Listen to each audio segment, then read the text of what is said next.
Muito bem, vamos dar início então ao nosso encontro de estudos para o Livro dos Espíritos dessa noite. Hoje é dia 6 de maio de 2019, uma segunda-feira, 26 graus na cidade de Jaú. Nós estamos transmitindo o nosso encontro de estudos diretamente da Associação Jauense de Estudos Espíritas, localizada na cidade de Jaú, São Paulo, Brasil. Estão conosco pela internet a Maria Armínio, a Juliana Ortigosa, a Natália Pinguim. E pelo Facebook, a Lu Herrera e a Nádia, a dona Nádia está conosco também. Todos eles desejando uma boa noite. Nós estamos estudando do referido livro, o livro 2, Mundo Espírita ou dos Espíritos, no seu capítulo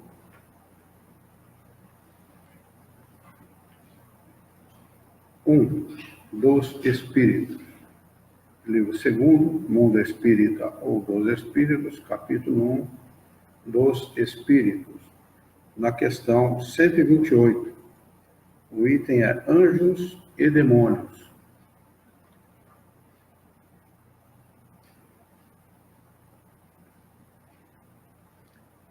Página, Natália, é a página, no meu é 88. Qual a página do seu? 90. Nos livros mais novos é página 90, mas a questão é a de número 128, não importa a página, viu, Natália? 128. Tá bem? Encontrou aí? 128.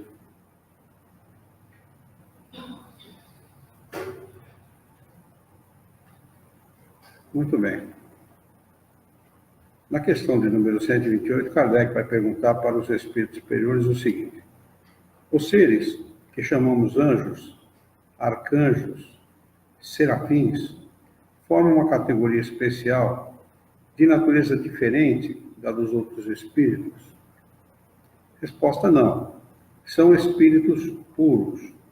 Estão no mais alto grau da escala e reúnem em si todas as perfeições.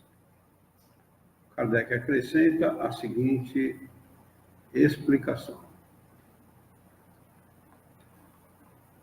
A palavra anjo desperta geralmente a ideia da perfeição moral. Não obstante, é frequentemente aplicada a todos os seres bons e maus que existem fora da humanidade. Disse o bom e o mau anjo, o anjo da luz e o anjo das trevas. E nesse caso, ele é sinônimo de espírito ou de gênio. Tomamos-lo aqui na sua significação boa. Os anjos, pergunta 129. Os anjos também percorreram todos os graus? Resposta: percorreram todos, mas, como já dissemos, uns aceitaram a sua missão sem lamentar e chegaram mais depressa. Outros empregaram maior ou menor tempo para chegar à perfeição. Questão de número 130. Se a opinião de que há seres criados perfeitos e superiores a todos os outros é errônea, como se explica a sua presença na tradição de quase todos os povos? Resposta: aprende que o teu mundo não existe desde toda a eternidade e que muito antes de existir já havia espíritos no grau supremo. Os homens, por isso, acreditam que eles sempre haviam sido perfeitos. Interessante a resposta, né? E bastante esclarecedora, porque é apenas um erro de interpretação da igreja achar que existem anjos, seres criados, né, perfeitos e seres criados imperfeitos. É apenas uma questão de interpretação equivocada. Como como quando o nosso mundo foi criado já haviam anjos e, consequentemente, demônios, né? Então, a interpretação equivocada é que prevaleceu. Questão de número 131. Há demônios no sentido que se dá a essa palavra? Resposta. Se houvesse demônio, eles seriam obra de Deus. E Deus seria justo e bom, criando seres infelizes, eternamente voltados ao mal? Eles devolvem a pergunta para Kardec com uma outra pergunta, né? É claro que a lógica, a boa lógica, diz que não, evidentemente, né? Se há demônios, é no teu mundo inferior e em outros semelhantes que eles residem. São esses homens hipócritas que fazem de um Deus justo um Deus mau e vingativo, e que pensam lhes ser agradáveis pelas abominações que cometem em seu nome. Essa é uma cacetadinha mais ou menos, né? Aquela que a gente pega a pontinha do dedo lá no sofá, né? E Kardec acrescenta aqui uma explicação longa, mas bastante esclarecedora, bastante interessante. Ele diz: a palavra demônio não implica a ideia de espírito mau, a não ser na sua acepção moderna. Tomou-se a palavra anjo para o espírito bom e a palavra demônio para o espírito mau. Eu sempre aprendi assim, não sei vocês, mas eu sempre aprendi assim. É verdade mesmo, a acepção é moderna, né? Porque ele continua explicando e deixa claro aqui o seguinte: a não ser na acepção moderna, porque o termo grego daimon, de que ela deriva, significa gênio, inteligência, nem espírito significava, né? Significa gênio, inteligência. Quando o sujeito é inteligente, é um daimon. E se aplicou aos seres incorpóreos, ou seja, aos espíritos, bons e maus, sem distinção. Ou seja, todos os espíritos, na acepção das pessoas que utilizavam esse termo, os espíritos eram chamados de daimon. Talvez porque a palavra tem ligação com inteligência, né? Os seres inteligentes que nós não vemos, né? Daimon. Talvez seja nesse sentido. Os demônios, segundo a significação vulgar do termo, seriam entidades essencialmente malfazejas. E seriam, como todas as coisas criadas, como todas as coisas, criação de Deus. Mas Deus, que é eternamente justo e bom, não pode ter criado seres predispostos ao mal, por sua própria natureza, e condenados pela eternidade. Se não fosse obra de Deus, seriam eternos como ele, e nesse caso haveria muitas potências soberanas. Ou é criação dele, ou não é criação dele. Se é criação dele, ele não é Deus. Se não é criação dele, sempre existiram. Então dividem o poder com Deus. Dos dois jeitos, Deus deixa de ser Deus. Ou ele é um Deus único ou não é. Não é? E se ele criou demônios, ele também não é Deus, porque ele perde a bondade. Ele deixa de ter a bondade. Então, questão de lógica, né? E Kardec fala muito, vai falar disso agora. A primeira condição de toda a doutrina, e a doutrina, vocês lembram que é um conjunto de princípios que compõem um sistema, não é isso? Conjunto de princípios que compõem um sistema. O sistema pode ser filosófico, político, religioso. No nosso caso, é uma doutrina filosófica, né? É de ser lógica. Uma doutrina ela tem que ter lógica, né? Senão vai formar um sistema ilógico, né? E não jamais será uma filosofia, né? Jamais. Se não tiver lógica, não chega a ser uma filosofia. Pode ser um sistema religioso, né? Mas o homem tende, à medida em que ele desenvolve a sua inteligência, ele tende a colocar de lado a religião. Ele tende a excluir da vida dele a religião. Porque a religião ela não se coaduna com a ciência. Como a ciência está sempre um passo à frente nos descobrimentos da lógica, a tendência do homem é perseguir a ciência mais do que a religião. Porque a ciência se comprova. E a religião, ela continua insistindo nas coisas ilógicas, né? Como o homem é cada vez mais lógico, ele desenvolve cada vez mais a sua inteligência, a tendência é o homem perseguir a inteligência, perseguir o raciocínio, a realidade das coisas, e não a fantasia pregada pela religião, né? E ele diz, ora, a dos demônios, no seu sentido absoluto, falha nesse ponto essencial, que a crença dos povos atrasados, que não conheciam os atributos de Deus, admitindo divindades malfazejas, também se admitissem os demônios, é concebível. Mas para quem quer que faça da bondade de Deus um atributo por excelência, é ilógico e contraditório supor que ele tenha criado seres voltados ao mal e destinados a praticá-lo perpetuamente. Porque isso seria negar a sua bondade.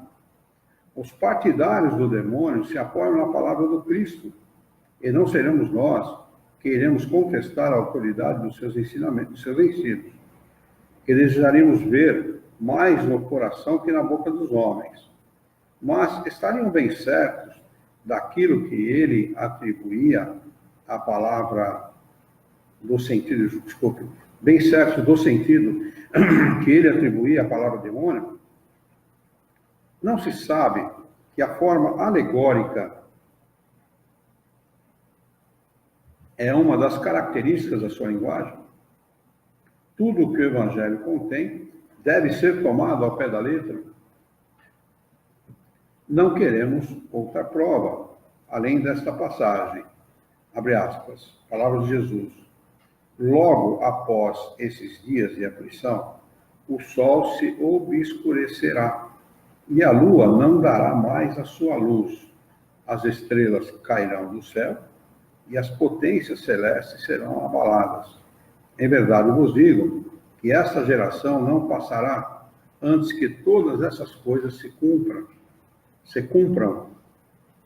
Fecha aspas. Não vimos a forma do texto bíblico contraditada pela ciência no que se refere à criação do movimento da Terra?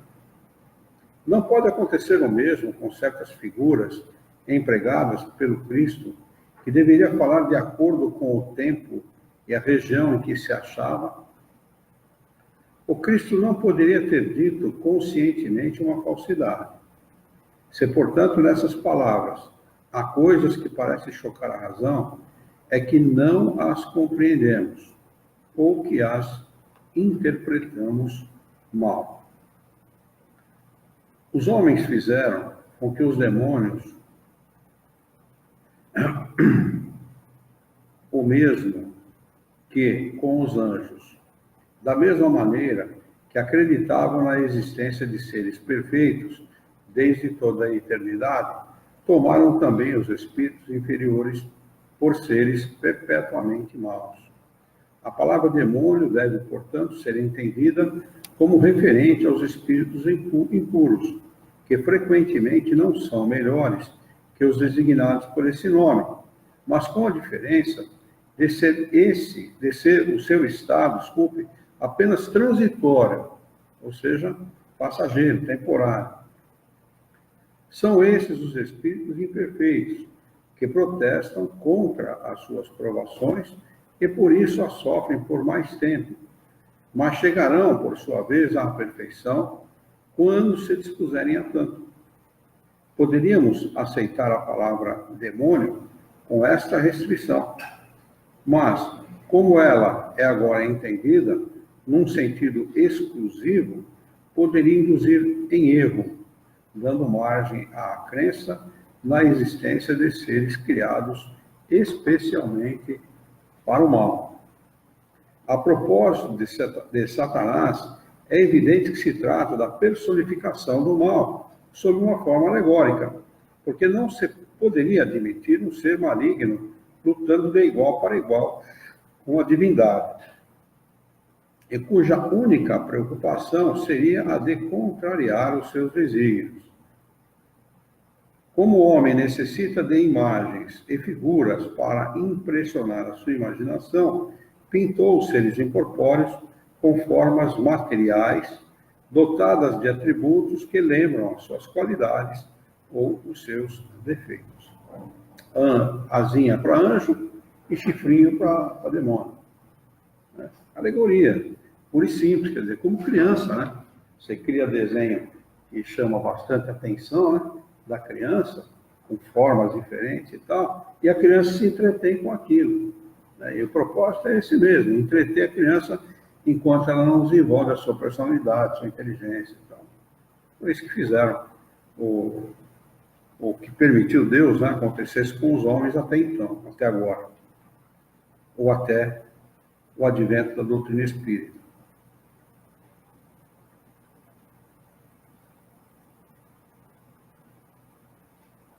Foi assim que os antigos, querendo personificar o tempo, deram-lhe a figura de um velho, com uma foice e uma ampulheta. Uma figura de jovem, nesse caso, seria um contrassenso. O mesmo se deu com as alegorias da fortuna, da verdade, etc.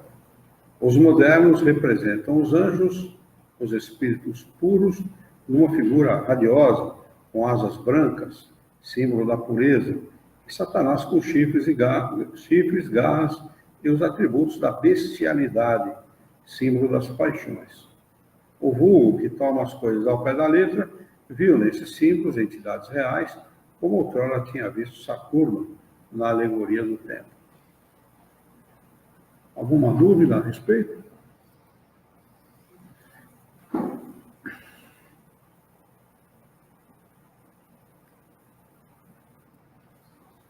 Podemos seguir em frente?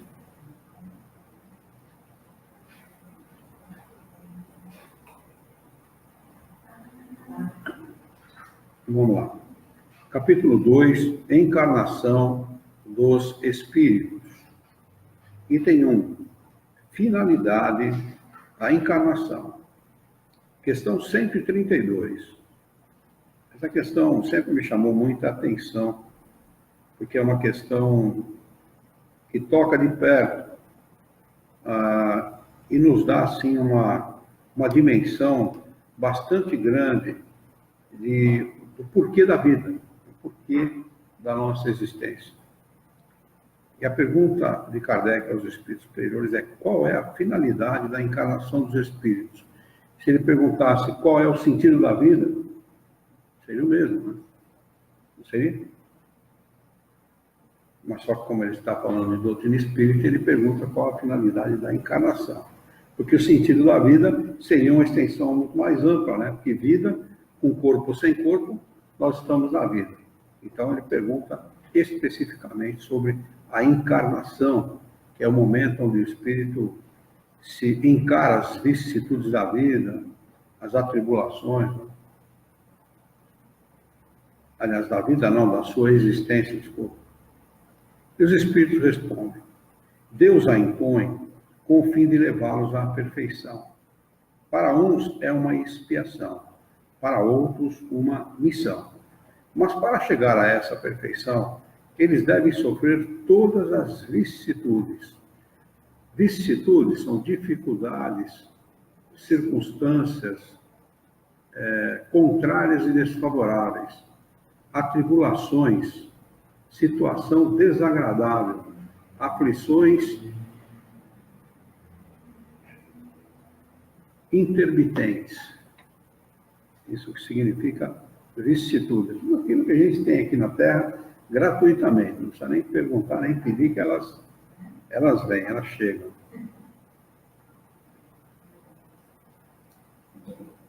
Eles devem sofrer todas as vicissitudes da existência corpórea.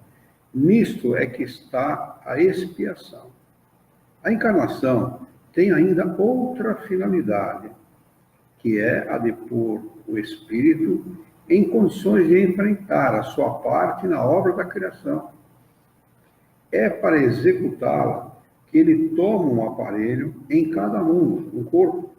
Né? Isso que ele está chamando de aparelho é um corpo, que na realidade é uma ferramenta mesmo. Se ele colocasse ferramenta aqui, estaria perfeito também.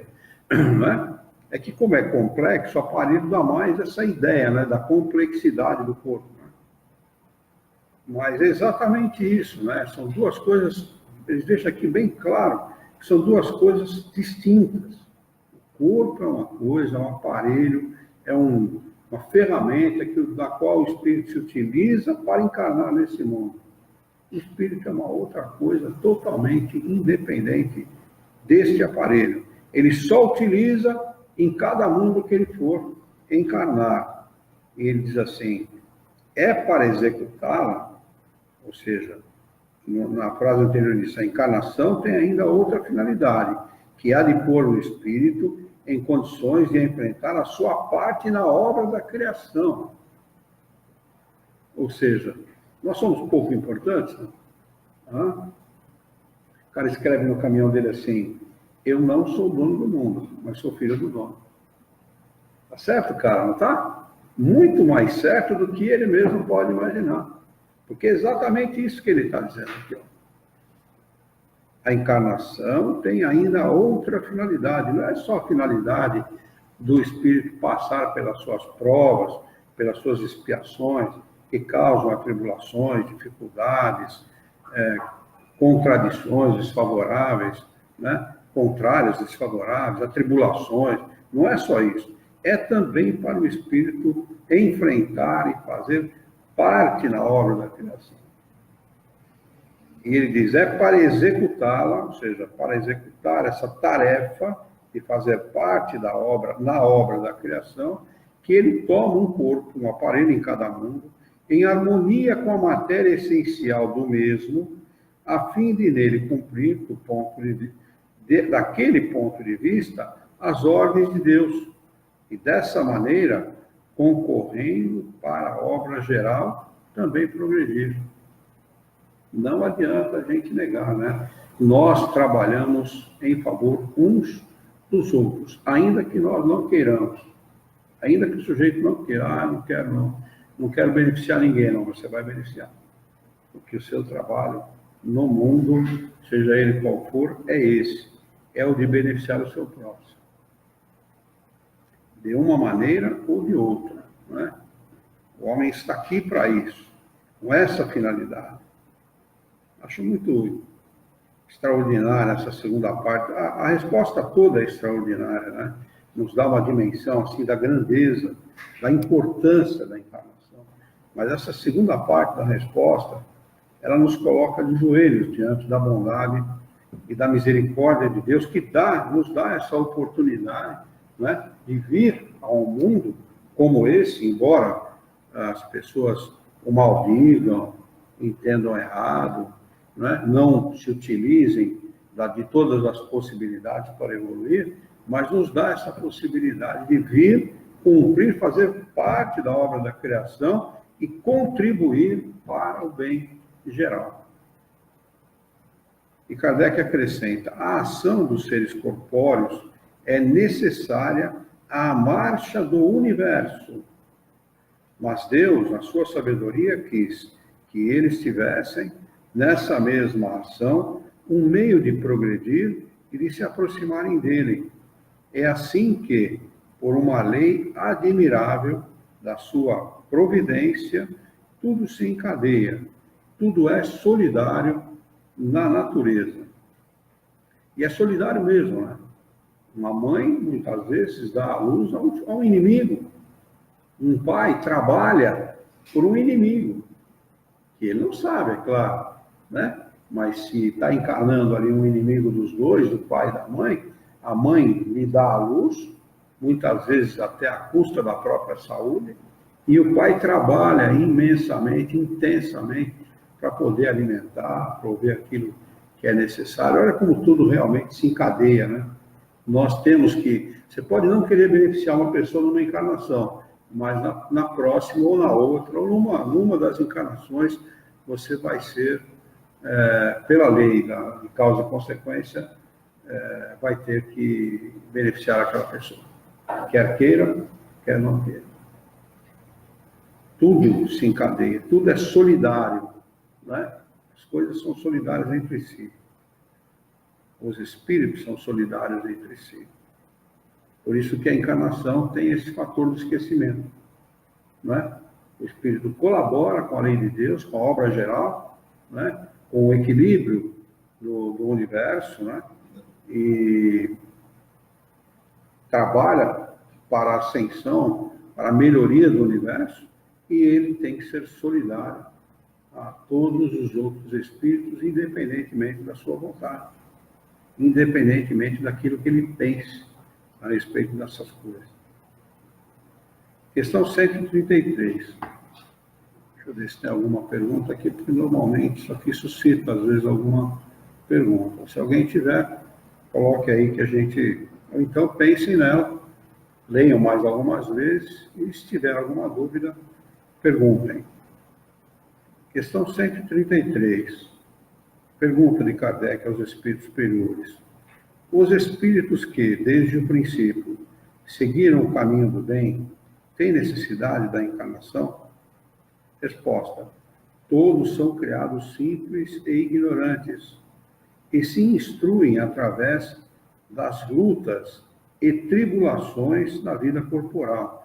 Então, as vicissitudes, né, as dificuldades circunstanciais, contrariedades, e tudo aquilo que é desfavorável a homens, a tribulações, tudo, ou seja, aquilo, o significado de vicissitude, ele acontece para todos, e ele não tem o condão de nos fazer sofrer.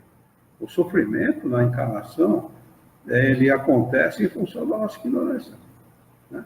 Em função de nós não sabemos lidar com essas circunstâncias e muitas vezes tirar proveito dela, viu? Às vezes a adversidade, ela vem não no sentido de nos... nunca vem no sentido de nos prejudicar. E se nós soubermos tirar proveito de uma adversidade, você tira um proveito muito maior que se ela não ocorresse. Eu sempre lembro, quando eu leio essa parte do Livro dos Espíritos, eu lembro da história do fundador do Chiquininho. Já ouviram esse nome? É um nome conhecido no mundo todo. Frango frito. O sujeito tinha um restaurante na beira de uma pista, de uma rodovia secundária, e ele tinha lá o restaurante dele, servia todas as coisas, está como um restaurante normal, mas aí criaram uma estrada paralela àquela estrada secundária. E o que aconteceu com a estrada secundária? Morreu. Ela continuou existindo, mas o fluxo de tráfego foi toda para outra rodovia. E ele ficou desolado, ele estava quebrando, né? Ele ia parar, não tinha movimento. Ele acha jogada dentro de uma gaveta, no restaurante, uma receita de frango frito da tia dele. Essa é a história do Chiquininho. Quer dizer, dessa diversidade, ele resolve fazer frango frito e cria uma das maiores empresas do mundo, que ela existe hoje praticamente no mundo inteiro.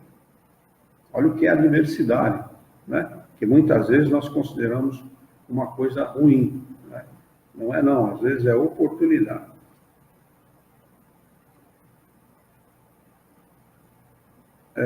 E ele continua respondendo, os espíritos superiores continuam respondendo o seguinte: Deus, que é justo, não poderia fazer feliz a uns sem penas e sem trabalhos e, por conseguinte, sem mérito.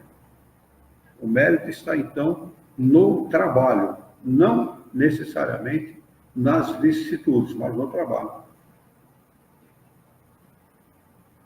E o trabalho, malgrado aqueles que não gostam muito, nem da palavra, né, às vezes, ele tem que ser intenso aqui na nossa vida, e ele é muito mais intenso na vida espiritual. Muito mais. Nós trabalhamos intensamente depois de desencarnar, né? Vamos lá. Questão 133A. Mas então, de que serve aos espíritos seguirem o caminho do bem, se isso não os isenta das penas da vida corporal? Resposta: chegam mais depressa ao alvo.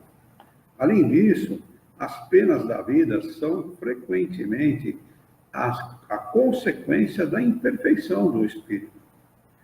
Quanto menos imperfeito ele for, menos tormentos sofrerá.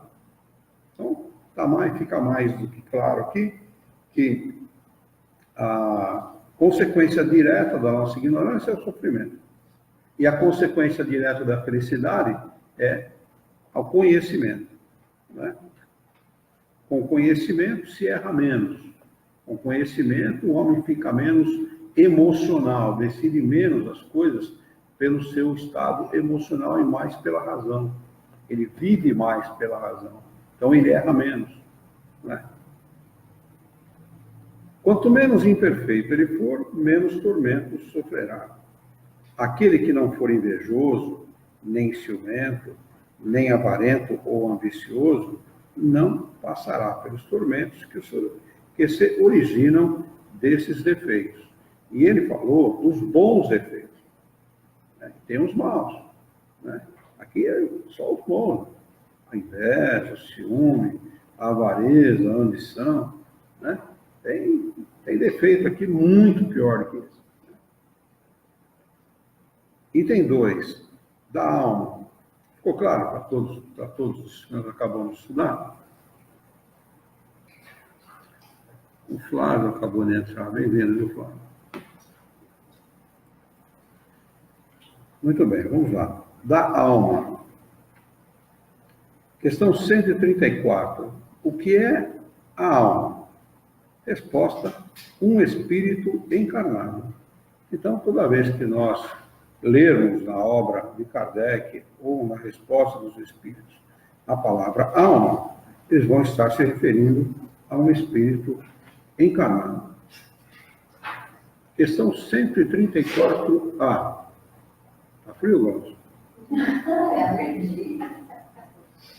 O que era a alma antes de unir-se ao corpo? Resposta: espírito, ou gênio, ou ser incorpóreo. Né? Nada a ver com o corpo.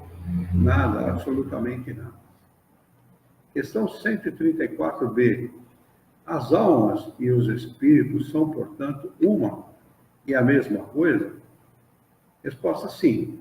As almas não são mais que os espíritos. Antes de ligar-se ao corpo, a alma é um dos seres inteligentes que povoam o mundo invisível e depois reveste temporariamente um invólucro carnal para se purificar e esclarecer. 135. Pergunta: há no homem outra coisa além da alma e o corpo? Resposta: há o liame, que une a alma e o corpo. 135A. Qual é a natureza desse liame? Semimaterial. Portanto, ele é matéria. Não é? Tem nada a ver com o espírito, não. Ele é matéria. Ele é semimaterial, mas ainda é matéria. Quer dizer, um meio termo entre a natureza do espírito e a do corpo. Por que ele fica no meio do termo? Porque ele é sutil. É uma matéria mais sutil. Né? Só por essa razão. Ele se aproxima mais do espírito pela sutileza, por ser uma matéria mais sutil. Mas nada a ver a natureza do perispírito com a natureza do espírito. São duas naturezas, duas essências distintas. Né?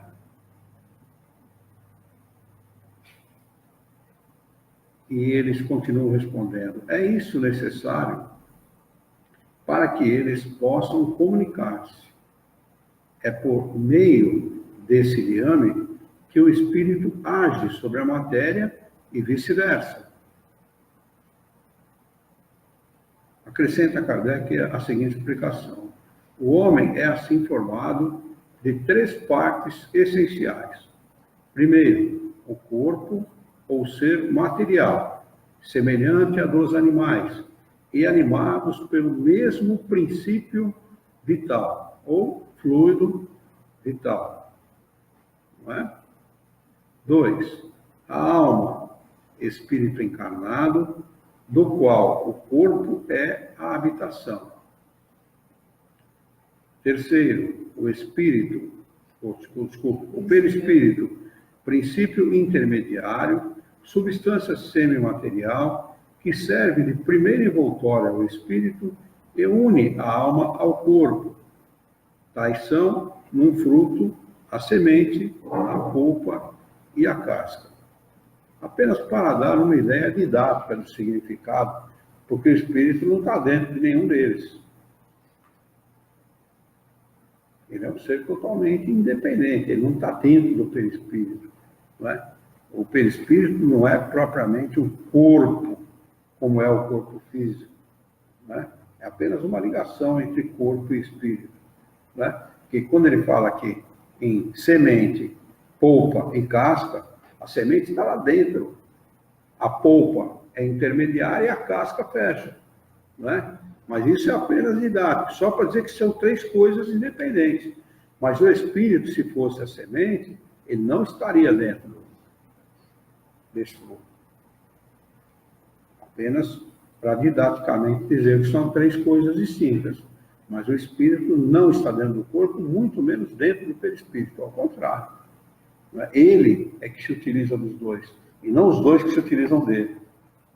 Não é? Porque no sentido inverso, se o espírito fosse a semente, dá a impressão que dá que os outros dois é que o dominam, né? Os outros dois é que são preponderantes, e é o contrário. Né? Ele não depende de nenhum deles para existir. Ele só depende do perispírito apenas para agir sobre a matéria. Somente por essa razão. Né? Sem o perispírito, ele não tem condição de agir pela matéria. É sobre a matéria. Como ele é um agente de Deus, ele é um agente que, como na questão 132 ele diz, ele faz parte da harmonia do universo, ele colabora para essa harmonia, para a realização dos desígnios de Deus. Como é que ele vai colaborar para os desígnios de Deus se ele não agir sobre a matéria? Ele tem que agir sobre a matéria. Então, ele não conseguiria se não fosse esse liano, essa ligação entre matéria e espírito. Somente por isso. Né? Questão 136. A alma é independente do princípio vital ou fluido vital? Resposta. O corpo não é mais que um envoltório. Sempre o repetimos. Então, ele tem aqui o papel dele, o papel limitado, o próprio princípio vital tem o seu papel limitado também, que é de dar ânima, né, vida ao corpo, e nenhum deles, o espírito não depende de nenhum deles, a não ser para viver no mundo em que ele for habitar. Mas se aquele, por alguma eventualidade, aquele corpo não vinga, vamos dizer assim, né, ele não é capaz de chegar ao final da gestação, a natureza se encarrega de arrumar outro corpo para ele, ele vai encarnar em outro corpo. Fim de conversa. Não muda nada para a questão da evolução espiritual, não altera a lei, né, da evolução. Ele pode esperar que a mesma mãe engravide de novo para vir? Claro, e mesmo que essa mãe não engravide, ele vem por outros meios para a mesma mãe, por adoção, por exemplo. Ou um bebê que nasça na família, por alguma razão, e essa mãe acabe cuidando desse bebê. Minha irmã foi assim. Né? Minha irmã é negra, nasceu de uma mãe que não tinha nada a ver com ela, nem afinidade tinha, dava pinga para a criança adormecer. A menina veio cheia de ferida, cheia de hematoma e tal. Minha mãe pegou a criança e cuidou. Ela era da família. Né? A gente não faz distinção nenhuma dela, pelo contrário. A ela a gente a cor da pele dela não é levada em consideração em absoluto. Né? Aliás, nunca foi. Ela pegou o melhor da família, porque ela pegou a família construída. Nós comemos o osso, ela comeu a carne. E nós carregamos tijolo, carregamos areia, cal, cimento, pedra e tal.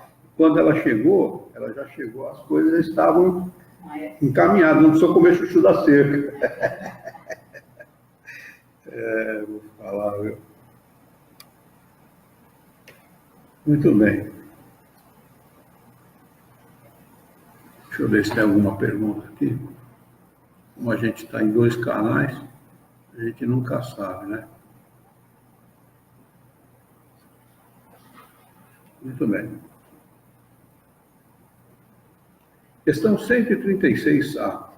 O corpo pode existir sem a alma? Resposta sim.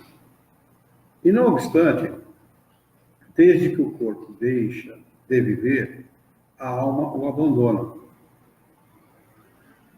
Antes do nascimento, não há uma união decisiva entre a alma e o corpo. Olha o que eles estão afirmando aqui, hein? Antes do nascimento, não há uma união decisiva entre a alma e o corpo. Ao passo que, após o estabelecimento dessa união, a morte do corpo rompe os liames que a unem e a ele, e a alma o deixa. A vida orgânica pode animar um corpo sem alma, mas a alma não pode habitar um corpo sem vida orgânica.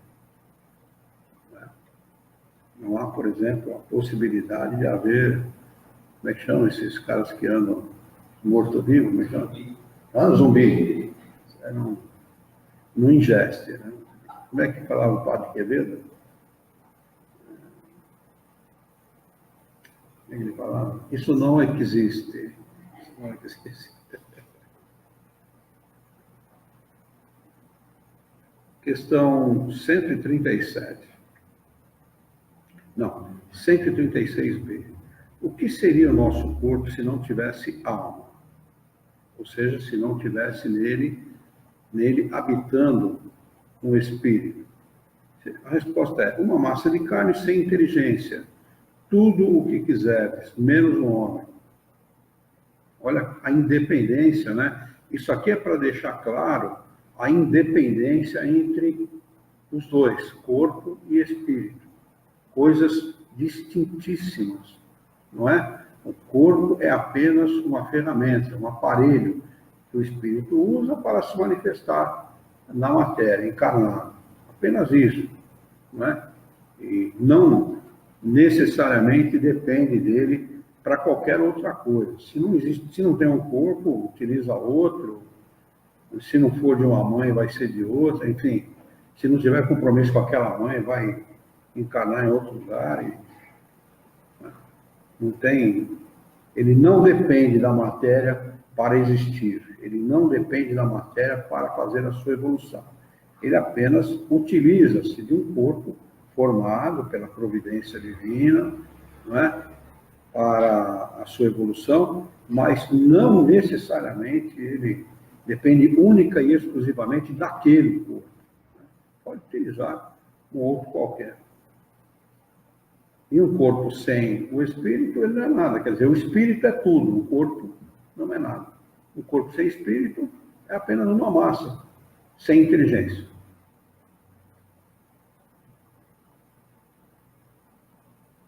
Questão 137.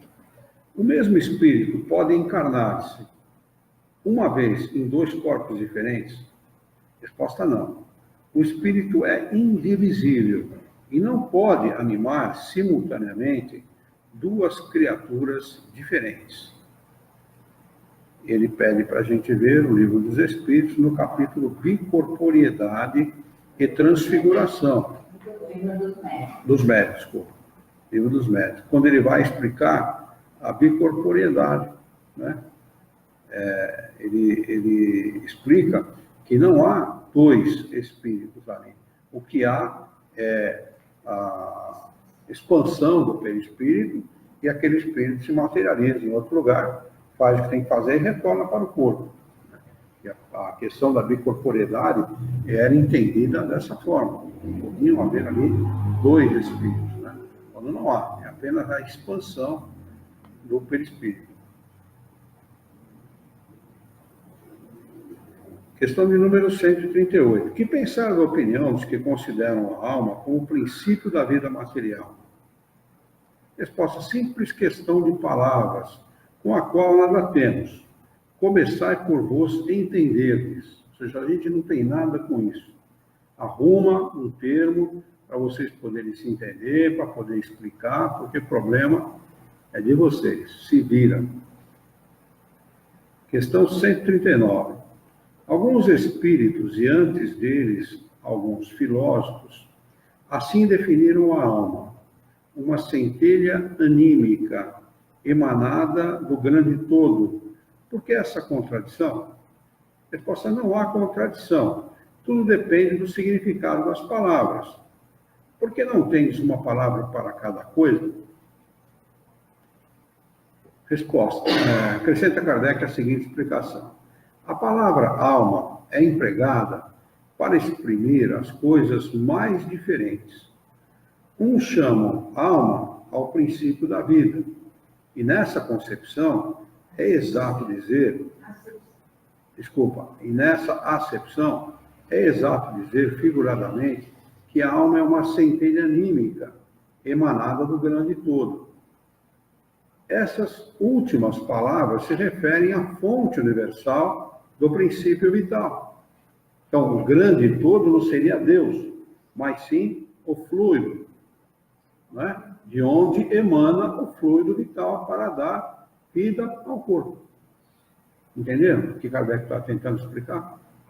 Porque aqui, quando a gente fala em grande todo, aí dá a impressão, né, de que esse grande todo seria Deus, de onde a alma provém, se destaca, né, se destacaria para vir viver na Terra e, ao desencarnar, voltaria para o grande todo, como se fosse uma gota no oceano, né?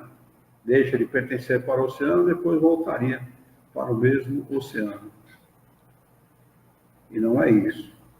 Então, se fosse entendido como a fonte do princípio vital, ou do fluido vital, então aí sim, poderia ser entendido dessa forma.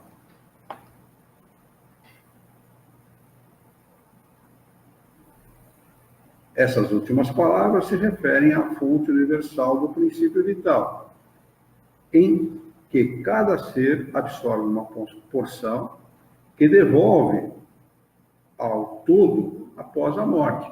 Quer dizer, uma vez extinta a vida do corpo, este fluido vital que dá vida ao corpo, ele volta para recompor, vamos dizer assim, o todo, né? Essa ideia não exclui absolutamente a de um ser moral, distinto, independente da matéria e que conserva a sua individualidade. É a este ser que se chama igualmente alma, e nesta acepção pode dizer-se que a alma é um espírito encarnado. Dando à alma diferentes definições, os espíritos falaram, segundo as aplicações que faziam da palavra e segundo as ideias terrestres de que estavam ainda mais ou menos imbuídos. Isso decorre da influência da linguagem humana, que não tem um termo para cada ideia, o que acarreta uma multidão de mal entendidos e discussões. Eis porque os espíritos superiores dizem que devemos primeiro nos entender quanto às palavras. Aqui tem uma nota de rodapé que diz o seguinte: ver na introdução, é um rodapé de Kardec, uma nota de Kardec, ver na introdução ao estudo da doutrina espírita a explicação sobre a palavra alma. E é até compreensível isso, porque o espírito que deixa de viver na Terra durante um tempo, eu não estou falando dos espíritos superiores, né? Falo dos espíritos que eventualmente vêm se comunicar com o homem. Se ele deixa de viver na Terra por um tempo, vai viver em outro lugar, no mesmo espaço, né? Se ele volta no mundo depois de 20 anos, ele vai encontrar palavras que se utilizam aqui na Terra, termos que ele não conhecia. Simplesmente ele não conhecia. Ainda que ele falasse a língua daquele povo, né? Ele desencarnou como brasileiro. Volta no Brasil daqui a 20 anos, ele não entende mais nada. ou pelo menos uma boa parte dos termos usados para se referir a determinadas coisas ele não entende. Por exemplo, um espírito que veio quando eu era uma criança, se encarnou quando eu era criança. Minha avó, por exemplo, encarnou quando eu tinha 17 anos, né? E voltasse agora, ficasse no espaço, fazendo o que ela tinha que fazer, voltasse agora, como é que ela ia entender lacração? Não é verdade? Lacração. E as coisas da internet? É o que eu estou falando. Né? Não dá, ela ia. Porque lacração para ela é um outro significado completamente distinto desse que se aplica aos dias de hoje. E outros tantos termos, né, que se usa. Né? Então, há essa dificuldade mesmo, a dificuldade, por isso que os espíritos, vocês têm que se entender. Arrumem os termos, se entendam sobre eles e a ideia é essa. Questão de número 140. Que pensar da teoria da alma subdividida em tantas partes quanto são os músculos, presidindo cada uma as diferentes funções do corpo? Rapaz, os caras têm as ideias mais controvertidas a respeito, né? E ficam imaginando fábulas, né? Interessante, né? Dividir o espírito, o número de músculos e tal. Resposta. Isso também depende do sentido que se atribuir à palavra alma. Se por ela se entende o fluido vital, está certo. É claro, o fluido vital ele perpassa pelo corpo inteiro, não pode ser entendido da forma. Se se entende o espírito encarnado, está errado. Já dissemos que o espírito é indivisível. Ele transmite o movimento aos órgãos através do fluido intermediário, sem por isso se dividir. Questão de número 140. Para vocês é complicado a ideia do espírito, da individualidade do espírito? Não, para algum de vocês? Eu não vejo complicação nenhuma em entender a individualidade do espírito e a ação dele sobre o corpo. Não vejo nenhuma assim, dificuldade para esse entendimento. Mas como ele está colocando essas questões aqui, na época devia ser difícil, né? O entendimento dessa individualidade. Ou talvez, travou a transmissão aí, filha? Como é que está? Você está no Facebook aí? Não, está no YouTube. Tá, mas você está no YouTube, não? Não. Dá uma entrada lá, vê como é que está, fazendo um favor. E parece que pessoal do Facebook, fala para nós como é que está. Dona Nádia, diz para mim como é que está para a senhora, está bem, está boa a transmissão, está tudo em ordem, porque a Lu está reclamando, por favor. A Lu está pelo YouTube, ela está reclamando da transmissão, está junto com a senhora aí pelo YouTube. Por favor, diga para nós como é que está a transmissão. Hein?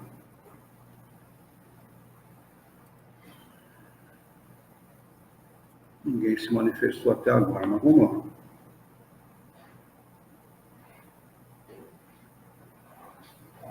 Está normal. É normal para você? O YouTube? É. E o Facebook? Já entrou? Pelo Facebook? Voltou. Voltou? Então pode ser a internet dela. Né? Tá bom, filha. Muito bem.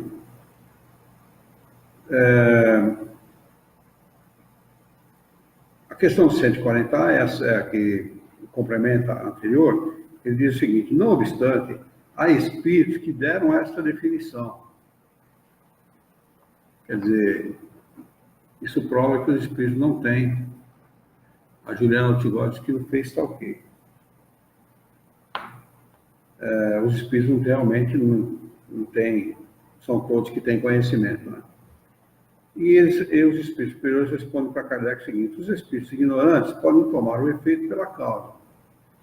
Se o cara não tem conhecimento, ele responde o que vem à sua mente, aquilo que ele imagina seja a realidade.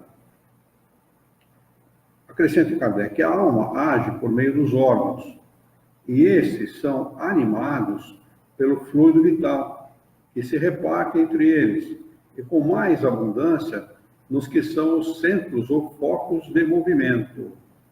Mas essa explicação não pode aplicar-se à alma como sendo o espírito que habita o corpo durante a vida e o deixa com a morte. Questão de número 141.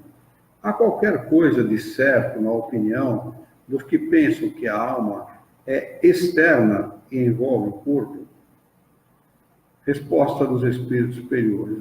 Essa questão, sempre quando a gente chega nela, eu fico aqui imaginando aquilo que eles querem dizer exatamente. Mas eles respondem a Kardec o seguinte: alguns que pensam que a alma seria lá a semente, né? Estaria lá no centro do fruto. Eles respondem: a alma não está encerrada no corpo, como um pássaro na gaiola. Ou seja, ela não está dentro de coisa nenhuma. Ela irradia e se manifesta no exterior como a luz através do globo de vidro, ou como um som ao redor de um centro sonoro. Então, ela perpassa o corpo. Ela está lá dentro e está fora também. Eu acredito que ela envolve o corpo interior, interna e externamente. Ela perpassa todo o corpo. Senão, como é que ela receberia todas as impressões do corpo e enviaria ordens para o corpo? Ela tem que estar intimamente ligada ao corpo e não pode ser prisioneira dele. Não prisioneira no sentido de um pássaro numa gaiola, como eles dizem aqui, né? Ela é prisioneira do corpo porque está ligada ao corpo até o fenômeno biológico da morte, né? Mas até lá, mesmo estando ligada intimamente ao corpo, ela goza de uma certa liberdade, que é aquele momento do sono onde o espírito ele se desliga parcialmente do corpo, né? Senão, se ele estivesse encerrado no corpo, como é que ele se desligaria parcialmente? Não teria como, né? É por isso que se pode dizer que ela é externa, mas não como um envoltório do corpo. A alma tem dois envoltórios, um sutil e leve, o primeiro, que chamamos perispírito, o outro, grosseiro, material e pesado, que é o corpo. A alma é o centro desses envoltórios, como a amêndoa na casca, já o dissemos. Questão de número 142. Que dizer dessa outra teoria, segundo a qual, na criança, a alma vai se completando a cada período da vida? Resposta: o espírito é apenas um, inteiro na criança como no adulto. Ou seja, não tem nada de ciclo de encarnação, né? Não há ciclo, a encarnação ela não é cíclica, ela se dá em tal idade, como em revista, em romances, se explica que a encarnação ela se completa aos 7 anos de idade. Não, ela se completa no momento do nascimento, né? Há uma ligação do espírito com o zigoto, né? A bipartiu, já tem a ligação do espírito ali, e ele vai se ligando, molécula a molécula, até o nascimento. No momento do nascimento, ele está intimamente ligado, ponto. Não é? Não é como dizem lá nos romances, não, que vai se completar aos 7 anos, tal, nada disso. E eles dizem, eles continuam respondendo o seguinte: são os órgãos instrumentos da manifestação da alma que se desenvolvem e se completam. Isto é ainda tomar o efeito pela causa. Aí sim, aí dá para entender porque alguns têm essa ideia de que a encarnação se dá em tal idade. Porque ali talvez os órgãos já estejam mais completos. E aí o espírito tem mais domínio sobre o corpo. Isso é verdadeiro, né? Porque os órgãos, eles não... A criança, ela nasce, no momento do nascimento, ela está com... Os órgãos são todos eles, por se desenvolverem, né? Então, semi-desenvolvidos, uma boa parte deles, né? Então, o próprio complexo ósseo do corpo, ele ainda está muito mal formado, e até por previdência de Deus, porque se a criança bate a cabeça ou cai, qualquer coisa, não fratura o osso, né? O osso afunda, mas não fratura, né? Olha como até nisso está presente aí a sabedoria do Criador, né? Mas, nesse caso, até dá para entender por que determinados espíritos pensam assim. Mas a ligação do espírito com o corpo, ele se dá no momento do nascimento. E desde vamos dizer assim, da primeira manifestação de vida no útero da mãe, já se liga um espírito àquele ser. Né? Questão de número 143. Por que todos os espíritos não definem a alma da mesma maneira? Resposta: os espíritos não são todos igualmente esclarecidos sobre essa questão. Há espíritos ainda limitados que não compreendem as coisas abstratas, como as crianças entre vós. Há também espíritos pseudo-sábios, que para se imporem, como acontece ainda entre vós, fazem rodeios de palavras. Além disso, mesmo os espíritos esclarecidos podem exprimir-se em termos diferentes, que no fundo têm o mesmo valor, sobretudo quando se trata de coisas que a vossa linguagem é incapaz de esclarecer.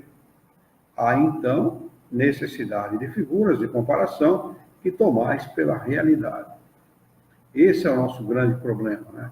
Eles, para explicarem essa ciência, o espiritismo, muitas vezes eles têm que adotar figuras para comparar a realidade com aquilo que eles querem fazer entender, e aonde pode causar alguma complicação.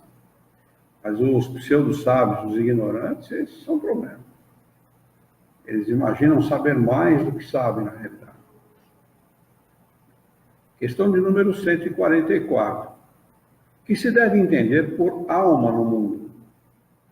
Resposta: o princípio universal da vida e da inteligência, de que nascem as individualidades. Mas os que se servem dessa expressão frequentemente não se entendem. A palavra alma tem aplicação tão elástica que cada um interpreta de acordo com as suas fantasias. Tem-se, às vezes, atribuído uma alma à Terra, e por ela é necessário entender o conjunto dos espíritos abnegados que dirigem as vossas ações no bom sentido, quando os escutais, e que são, de certa maneira, os lugares tenentes de Deus junto ao vosso globo. Questão de número 145.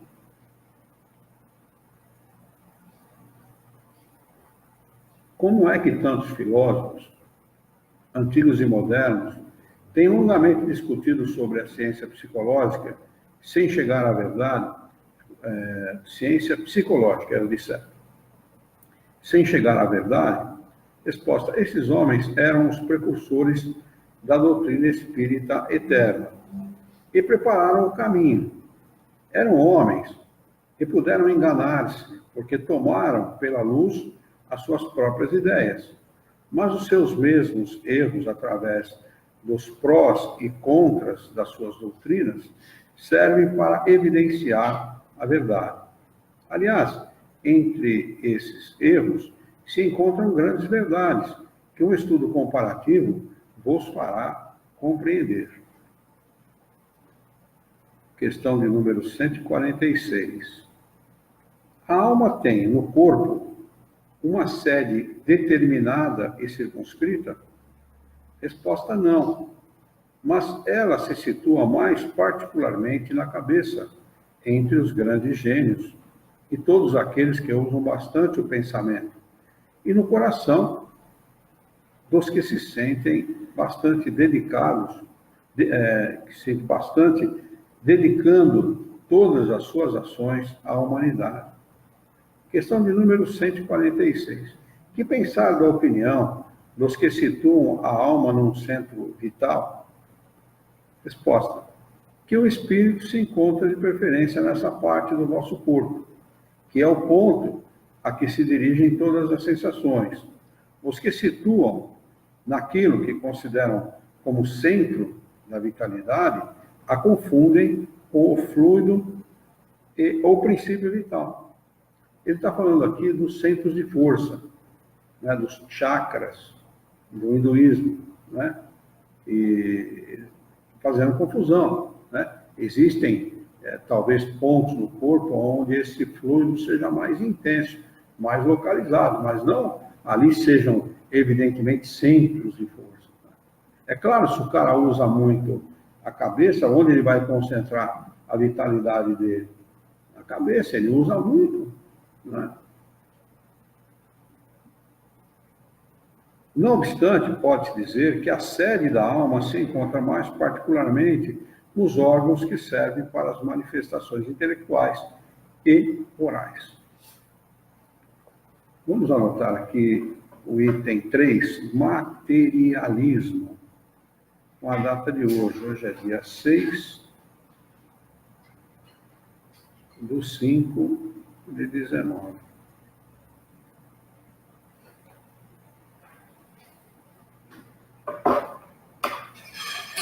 Alguma pergunta, alguma dúvida?